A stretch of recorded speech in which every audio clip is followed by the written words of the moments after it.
So my research question was, how does living in a single-parent household affect the child's development?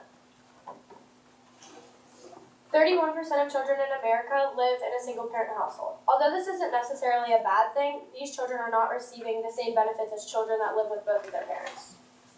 These benefits that children in two-parent households have are like living life with advancements in technology called extrasensory perception from source B in the stimulus packet. These advancements give us benefits that are not necessary for life, but they definitely make life better and easier. Children in a single-parent household are like being compared to living life without these advancements. Of course, it's possible, it's just not as easy and not as beneficial. Although living in a single-parent household doesn't give the same benefits as a two-parent household, these children can obviously overcome these obstacles that come with living in a single-parent household and become really successful. A well-known example of this is Oprah. As many of you know, she had an extremely rough childhood, and she was passed around her family's houses as a child. While living with her mom, she was physically, mentally, and sexually abused by a family friend. Her mom wasn't home very often, and her dad lived out of state, so no one was there to protect her from this abuse. Eventually, she moved in with her dad in Tennessee, and went to a good college, started her career, and is now one of the most successful women in America. Without her parents for most of her life, Oprah felt very alone, lost, and neglected. This is similar to the story Through the Looking Glass by Lewis Carroll, the writer of many stories including Alice in Wonderland, which is source A from the stimulus packet. In this story, the girl is alone with her cats, and as you can see that she seems delusional. She discovers an alternate reality and decides to enter it. As wild and diverse as children's imaginations are, this alternate reality could be anything from walking into the kitchen to stepping onto a busy street, so the story could have ended pretty badly, due to the fact that her parents weren't around to take care of her and make sure that she is safe and not making these bad decisions. My claim is that although there are positive impacts of living in a single-parent household, the lack of an additional parent in the household can make a child more likely to be involved in gangs, go through trauma, negatively affect their future relationships, and make them feel lost. Less attention at home can push children or teens to search elsewhere for attention, whether it be social media, acting out for attention, or gangs. It's not always good attention. Mike Clements interviewed a former gang member. In order to protect her privacy, he called her Kim. She said the reason teens join gangs can mainly be found at home. Many gang members never had a supportive or loving family household. A lot of times the parents were not home enough for the child to have a strict upbringing or have a lot of attention at home.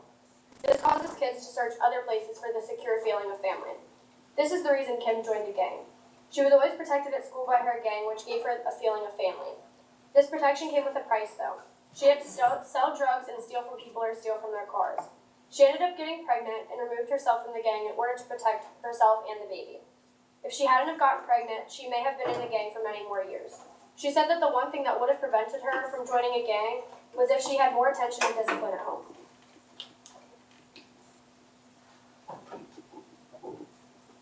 Barbara Defoe Whitehead, the co-director of the National Marriage Project at Rutgers at the State University of New Jersey, says, "Divorce deeply and permanently damage kids. These scars never go away. Divorce is more damaging to a child than the death of a parent." She says this because normally when a parent dies, the other parent glorifies the dead parent to preserve a good memory of that parent in the child's mind. And many times in a divorce, especially rough divorces, both parents speak negatively about the opposite parent. This causes the child to be confused and feel very alone because they're being expected to dislike both of their parents. This also gives young minds a bad idea of what healthy relationships and healthy marriages are like. This can cause children to be unable to hold healthy relationships when they grow up. And once they have children, this cycle could possibly repeat because that's what they were taught as a child. My possible solutions and limitations. If it is impossible for both parents to be involved in their child's life, a mother or father figure should be around to fill in for the missing parent and assist in raising the child. A limitation of this is if the parent feels that they can raise the child on their own without help, or if there is simply nobody else to help out.